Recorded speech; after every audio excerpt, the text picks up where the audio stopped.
What's going on, y'all? It's your man, Mike Deloach, coming back to you with some more content of A Black Man in New Mexico. This time, we got another episode of Don't Take It From Me, and today we got my man, Lovelle McCollum. So, we're going to go ahead and kick it off for y'all, man. So, Vel, just tell us, where you from and how you end up in New Mexico. Alright, shoot, I came out in 2013 though. I'm from Winston-Salem, North Carolina.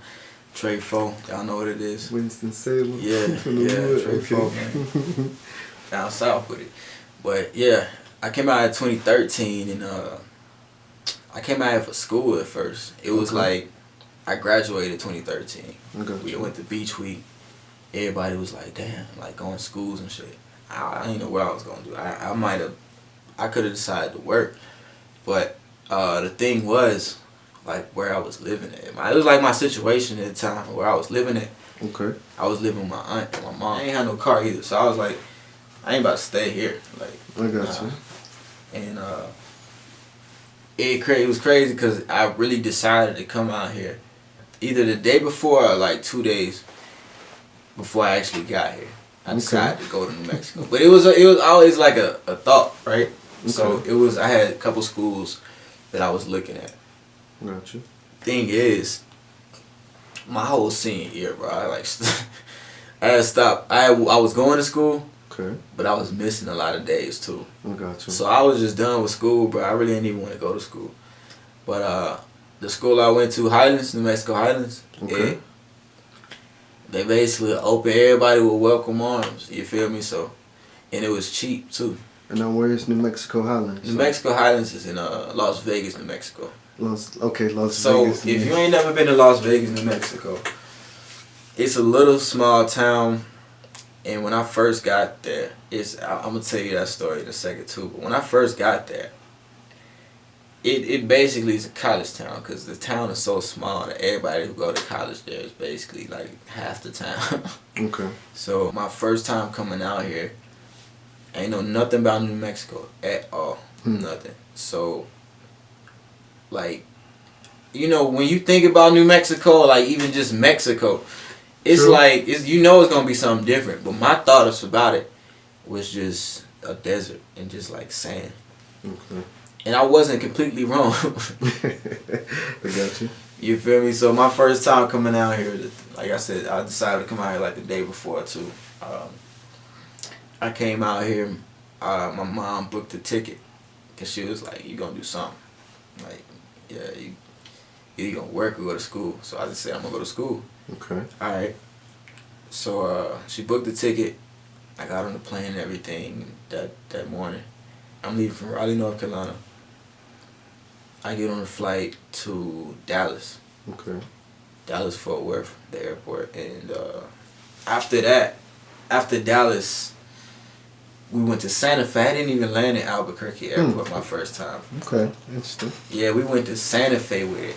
And but that's closer to Vegas. Yeah, it's closer to Vegas, but dog, listen to this. So, from Dallas to Santa Fe, flying, is like an hour and a half. True. Okay. So I was traveling that day, and I got tired.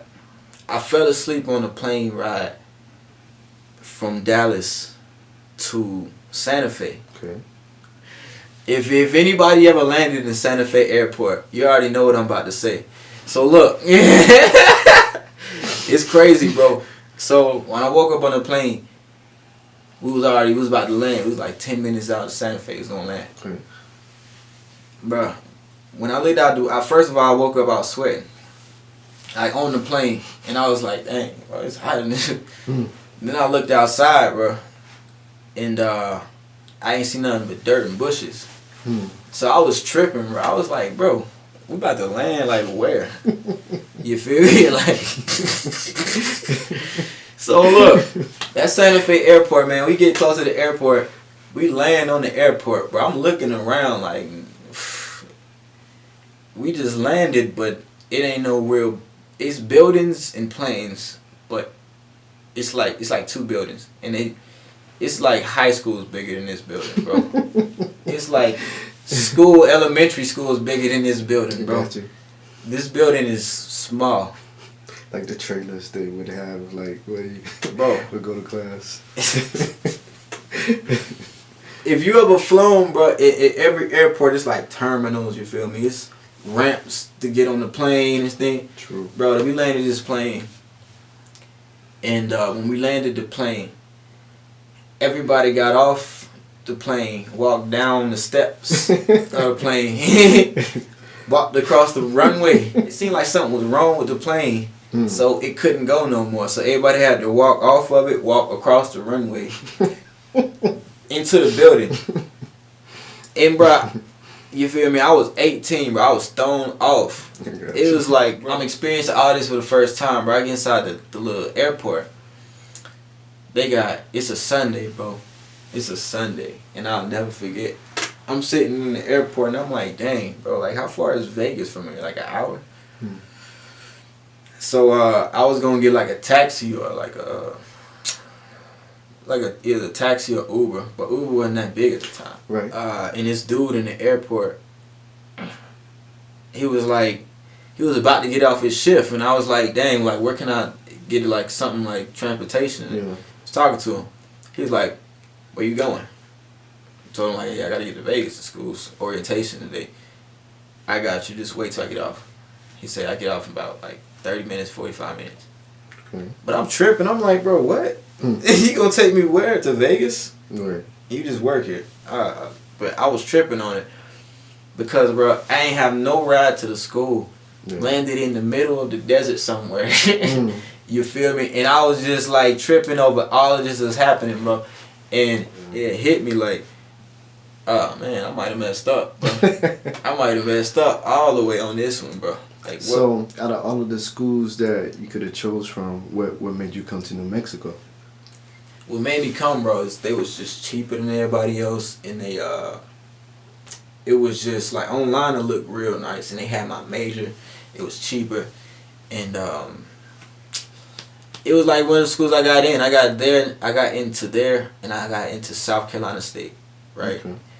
And all the other schools wanted me to take the SAT again. Like, I had stopped playing sports and all that, so none of that was South Carolina State. They was saying 32 racks a year. And I was like, nah. They was saying, Highlands was saying 7. Gotcha.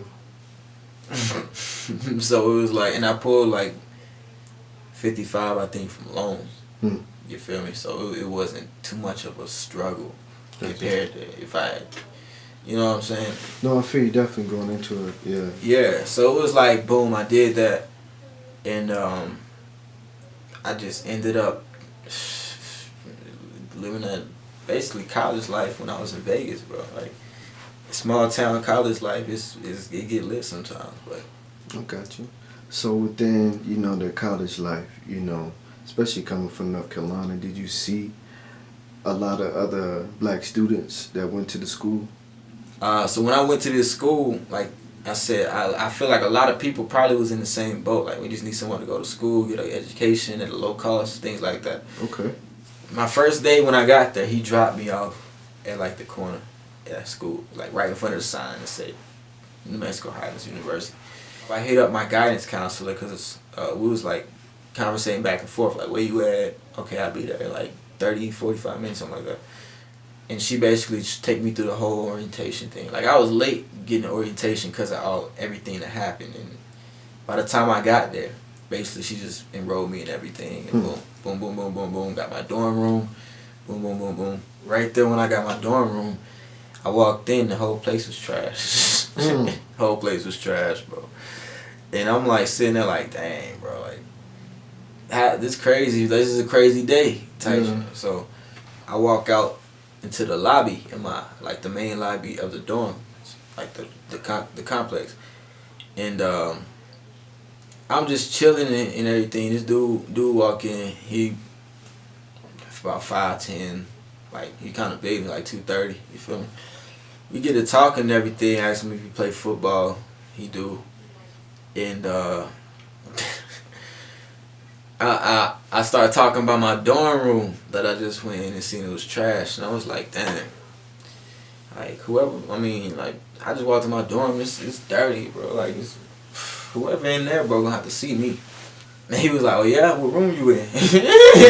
You feel me? So I told him what room I was in. He was like, oh snap, that's my room.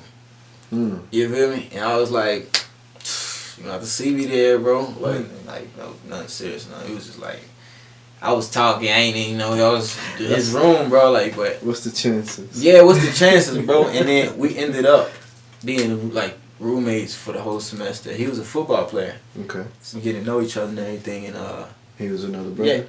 Huh? He was another brother. Yeah. Okay. Yeah, like he from Oakland. Okay. Dominique Farrell. I forgot your last name. It's either Farrell or Farrell. Dominique Farrell. He used to play running back for Highlands. Like, I'm asking him like, hey, you know I can get this, I can get that, what's going on. Like, I'm figuring out the moves. Come to find out, the football team was having a party that night. So and I met some of the players before the party. Like, it was cool, but shoot, I was basically rocking with my roommate that night, and like that night I went to the party and found out like just the whole football team was black. Yeah. Interesting. Yeah, the whole football team was black, bro, and not the whole football team, but the football house. Yeah. Black, bro. So within if you had to break down like the demographic of the school, would you say there was more of one race than there were the other, or everybody was? Anybody who know Vegas, Las Vegas, New Mexico, and that college town, is 2 colleges actually. It's Luna Community College, and it's New Mexico Highlands. Anybody who know that town, people from all over the world go to this city. Okay. It's a small city. They got a United World College right outside the city, and that bring people like kids from Middle Eastern, people from Asia, people from England. There's people from all over go to that school. But just that town in general. Dude across the hallway from me, it was Mexican. One dude was from Denver, one dude was from California, but both of them was Mexican. They not the same, you feel me? Like, if you from California, you from California. If you from Denver, you from Denver. So, and then it depends on what part of California too. It's just crazy to see different people like that. And then, my other man's Rashad. Shout out to Rashad, man. I just pulled up on Rashad like a month ago. Shout out to Taj too. Taj out there in the LA area. I pulled up on him last month too. Mellow Productions, if you gonna follow him. But okay. But yeah, you just meet people from all over. Like, I met people from California. I used to kick it with some Hawaiians. Okay. Some real Hawaiians though. Like, I mean, hey brother, like they speak that, they talk that talk. You know what I mean? Like, and my man's on Hawaii. Shout out to him too, cause he crazy as hell. Okay. Yeah, he crazy. Okay. But I met like real native Hawaiians. I met there's a lot of Jamaicans that run track. A lot of people just in general from California, they're from Arizona. My first year, the school was more like it was like one of them colleges where like, say you went D1, right? Okay. And then you got in trouble. And then you went to another school. That's basically the school. Like, the school that I was at, it was basically the school that accepted people. Like. I got you. So my first year, bro, I was meeting people from all over. Shout out to T Slave too, my man. Jay Nobles. Jay Nobles was a freshman. He from Georgia. But it was just people from all over, like Florida, Georgia, California, Colorado, Arizona. People from Nevada, New York. Yeah. So that first year was crazy because it was kind of straight, like being out there. Yeah. And being in an environment that you don't know, but being in a little college town like that, and then just meeting a lot of people like that. It was kind of straight my first year. Being out there, I really met a lot of people. And like, as the last time I went to California, I pulled up on some people, bro, and it's like all love. Yeah. So I'm really thankful for that, being at the school. So even at the school too, like when it came down to the the ladies, like, did you see yourself like dating black girls, or were you dating other races of girls? Like, how did that play a factor? With college, bro, it's like a lot of people break up in college because like just the lifestyle, the environment. You feel me? It's too much. It's way too much. It's always activities to do. I got you. Inside the school. So it's like just the social life is a whole different world too. With females out there, it's like party. It's a lot of parties. A lot of parties in the small town. Yeah. Because there really ain't nothing else to do. Like but party. So I don't see girls. I don't see people different races in general. You feel me? Okay. What I say is if you bad, you bad. Okay. You feel me? It don't matter if you light tan, brown, or mocha. If you bad, you could be the darkest girl in the world. You feel me? But you could be bad. Right. And you feel me? You bad. You bad. I didn't make you. God made you. So you would bad. you look at it more of in I guess you could say spiritual perspective, as far as how a woman's mannerisms are, for lack of a better word, or how she carried herself. You know what I mean? Would that, I guess, more or less determine how you dealt with that woman on that level? Exactly. And what it is you just gotta know yourself. Like, don't try to be nobody else. Don't try to compete. Just be you. The best that you can be you. You feel me? And that's gonna show too. Like, regardless of how you feel about people think about you, you know who you are. So you come off in that manner. It's just that's what it is. A lot of people now don't do that though. A lot of females now just in competition with the next one, and there's a big culture difference out here too with a lot of females. It's like out there you just don't see as much, interracial relationships that you see here. You see more people mixed up out here. Yeah, and that's a big thing too. That's out here. That's like, oh, I only like this certain type of person. Okay. You feel me? And I'm like, you ain't even been around enough people that's like that to really even understand that type of person. So did you experience that person as like you was trying to get at somebody and she was more like... No. So, for instance, it's like, people say, or a female may say, I only date like black dudes. I only date brothers. Okay.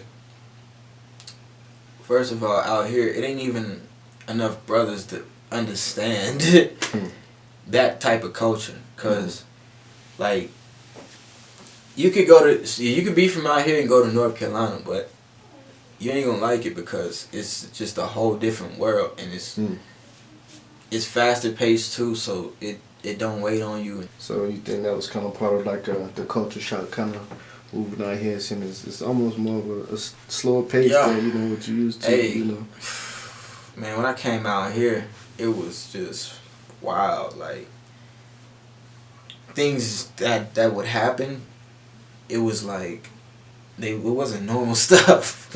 Like they crazy out here is different from the crazy back in the East. So it's like just the crazy. Like my first week, I think my roommate, he was telling me don't walk down the street because they just found a girl chopped up behind a store. Got you. And I was like, dang, what? Right. We out here like that? Alright.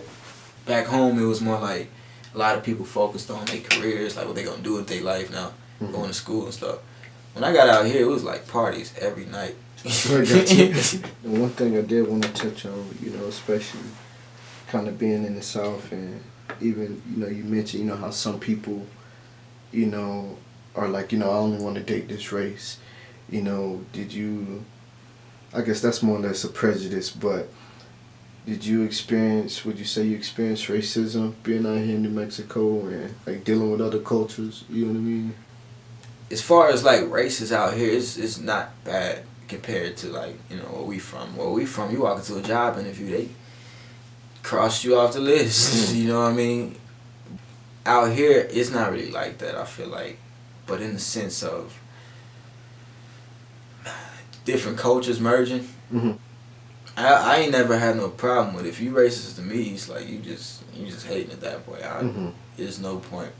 But it just depends on the environment, I feel like, though, because like I done been in environments where it's just straight hood, straight black people, and it's like, that's the environment. That's what it is. It ain't changing. That's just what it is. But until you get out of that environment, then you could realize, like, oh. So like, it's almost like that person that's, like you say, even like you said earlier, it's like you haven't even been outside of this environment to even see something different, to be judgmental. And that's exactly it, bro. Like, now, don't get me wrong. Some people, they just run the family. You feel me? Like, some people, I know people that say they dad racist. Okay, like, he probably lived in the 60s and, you know, went through all of that, but that's what he went through. Right. You know what I mean? It ain't got nothing to do with me, my family. It ain't got nothing to do with your family hating anybody else. You feel me? That's your personal decision. Right. And if you racist, that's on you at that point. Like. But on another note, so coming out here, you know, I know there was definitely a different food culture, you know, so how did you take to the food culture when you came out here? Well, I ain't gonna stunt. When I first got out here, bro, like, we was at school, and we didn't have no, we had like a KFC and McDonald's, Walmart. I got you. It wasn't that many options, so, but I did taste like the green chili and stuff and everything. Okay. And I don't like green chili, but it's like, yeah, I don't like green chili. It's that it really don't have a taste to me, bro. Like, it's. When was the first time you had it? First time I had it, it was at school. They made like some type of green chili enchiladas or something like that. And I had tried it, and I was looking at it, I was like, what's that on top? That's green chili. They said, just eat it. Just eat it? So I ate it, yeah. So was it some Mexican girls that cooked it? Nah, it was a school. It was like their cafeteria food, so it wasn't that good. But I've had green chili enchiladas before, and they do smack sometimes. Okay. So I think I got better on it. I'm just not like, I used to work at Subway, and they used to have green chili, and I ain't care for it. You know, it just depends on what the meal is, I guess. I got you. I started liking tacos too. Tacos is fire. Get some chicken, shrimp, and steak tacos. Fire. Fire. Okay. But now, speaking working at Wendy's, have you had different job opportunities being here in New Mexico versus, you know, being in North Carolina? I have, though. I've had major job opportunities out here, and it's like, it's a lot better out here, I'll tell you that. Like I said, like back in North Carolina where we are, it's like, man, you might, like I said, walk into the job interview and they cross you off the list. And that's just how stuff go out there. You feel me? You gotta know which job you want, and sometimes you do have to put in the time. Sometimes it is just who you know, it's not what you know. Yeah. You feel me? So, but out here I ain't had no problem. Now, when I was in Vegas, like that small town, they jobs is bad. Like, there's no high-paying jobs, really, unless you, like, from the city or, like, you know, like, if you got a hookup or something. Yeah. My best job out there was $10.50 at Walmart overnight. It's a whole different story at Albuquerque. I done went from getting paid, I think my first job at Walmart and Subway, had both of them jobs, I was getting paid $8.75 at Subway, and I was getting paid $9.50 at Walmart. So those was good at that time, and I just kept getting better. I went to college. I went to a home care that was paying, I think nine something. I went to college center that was paying like 12. Now I'm working. I got my producer's license and insurance, so I'm working for United Healthcare. They paying 17. Okay. You feel me? So. I said, do you think you'd be making that type of money if you was in North Carolina? No. Not in North Carolina, bro. Like, North Carolina, last time I was there, the best job I had was I was working construction. If I didn't leave construction, I would be making right now probably like 25 an hour. Something like that. I got you. But it just depends on what you want to do, though. Like. So, like, do you see yourself settling in New Mexico? Nah, bro. Not here. Okay. I'm trying to get out to Cali, though, for real. Yeah. I need to get out to Cali. Okay. And why Cali? Cali, like, I always wanted to go there. Okay. Like, even before, like, when I thought about where I wanted to go for school, I wanted to go to Cali. And when I went to Highlands, I started meeting people from Cali. I went to Cali a couple times. And then I had linked up with this dude. Shout out to Cole, too. Cole Lorenzo. Look him up. Spotify, Twitter, Instagram, all that. Okay. Prettybake.com. That's the brand. Foes and everything. So I had linked up with him when I was at school. And he lived out there in, like, near LA. Okay. And I just seen him, like, go from, like, we was in the studio. And then you just start taking off Spotify and everything. So I feel like we could all link up on the same type thing. Yeah. And just like make something happen. Make it happen. Yeah. Definitely. So that's another reason why I want to go out there. But it's same things, faster pace, more money, more everything, bigger. And you know that, and I was gonna ask about that too. Just so do you think like New Mexico here was almost like a stepping stone, if you would, to kind of take you to the next level? Oh yeah, for sure. For sure. New Mexico kind of show you the ropes. They kind of show you the ropes of how it's going to be.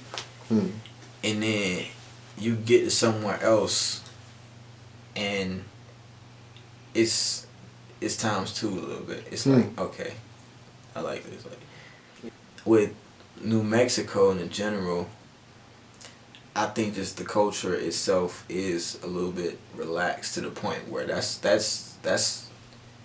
thing. Like, that's their thing. Like, if you want to go relax and kind of like manage your life and try to enjoy it, that's where you need to go. If you're trying to grind and get it, you got to be in a higher pace environment, like a bigger city, more people around. Just the network in general is bigger. So in speaking of network, like, do you think there's a presence of black culture in New Mexico? Hey, there is. I seen it a couple years ago when I went downtown one day. I'm like, bro, where all these black people come from? And then I started thinking about it. A lot of people out here came from when Katrina hit. Yeah. A lot of people came from out that way over this way. So that happened, and then the Black Lives Movement thing that just happened. It was like I ain't even have to see. I wasn't there. I had to work, but I ain't even see it. I just heard about it. I did see it on like videos and everything, but I heard about it, and it was like it made a presence. They definitely made a presence. Like if they were here, they were there. Even back, I think, when Juneteenth, too, at Roosevelt Park. See, and I heard about that one, too. I heard about that one, too, and I'm like, okay. Okay, but, so would you say, though, like, even though there is a black presence, but as far as when it comes to networking, it's not a big enough network to really, get out and, like, push things here versus as if you were in California? Like, the network's smaller, so it's easier to get to the top, I feel like. But to get to the top there, you gotta be that. Yeah, you gotta be like that dude. I got you. Yeah, cause back in North Carolina, bro, like we was it was a dude in my church. He went to Davidson, played with Steph Curry, right? Okay. We knew about Steph Curry Mm-hmm. his freshman sophomore year in college, but don't nobody know what school he went to or nothing. We knew about him back then. Mm-hmm. When he did that his senior year, we already knew he was going to do that. Mm-hmm. It's like to other people he wasn't solidified until he made it to the league. Exactly. It's I get it. Same thing here. It's like, okay, yeah, it's almost like, it's nothing to be the man like here, but if you the man in California, like that's solidified. Yeah. You. I like that though. You know what I mean? Because it's almost like two. You pushing yourself to those high limits too. You know what I mean? Yeah. Especially showing that, okay, like I come all the way from the East Coast and came to the West Coast and do that thing. Yeah, definitely. So man, like, all in all, being in New Mexico, how would you say the experience has been for you? It's been a positive experience for you? Yeah, it's been a positive experience in the sense of like growing up and like understanding like how to maneuver, how to move and stuff. Cause like my family's in North Carolina, like so I had to move on my own basically. Yeah. And learn how to do that. So now anywhere I go, it's like it's good. I know people that's where I'm from and they still stuck on the same thing, bro. So it's good I got to get out and see. Yeah. Cause someone like said don't even get out of North Carolina and see something different. Same thing with people here. They never get out of New Mexico. Same thing. Reach that next level. Yeah. Yeah. But definitely that's what it's all about. That progression, man. And like I say, reaching to that next level and pushing ourselves to, the highest extent that we can. To reach that pinnacle. But shoot, man. I think we're gonna wrap it up here, man. Hey. But at the end of the day, man, what you got going on, or people could reach out to you, so just tell the people they can reach out to you. Man, look, follow me though, SoundCloud and everything, velliegwtf, that's GWTF, velliegwtf. Follow me on SoundCloud, Instagram, Twitter, Facebook, whatever, cause I speak truth for everything. If y'all can't see, we got stories for days. I got a song too called A Million Stories that I'm looking to drop. Okay. But my first video coming soon too. My first video, I want to do it like right after Halloween. Okay. Yeah, kind of want to get some footage from Halloween, but we gonna see how that works. It's gonna be a crazy night. But I got you. Hey, we out here, man. So definitely some things in the works, and so it's the same across all platforms. Yeah. So I even got to Spotify. I'm on Spotify too. Look me up, WTF. So okay. Yeah, we there. Gotcha. All right, well shoot, y'all heard it here from Vel, man. So Vel, we just want to thank you for coming to sit down, chop it up with us, just tell us your experience as being a black man in New Mexico. And again, y'all heard it from Vel. Don't take it from me. But until next time, we'll holler back. Hey. You gotta put in the work. You better get on your job. You better get on your job. I put in work. You better get on your job. You better get on your job. I put in work. You better get on your job. You better get on your job. I put in work. You better get on your job.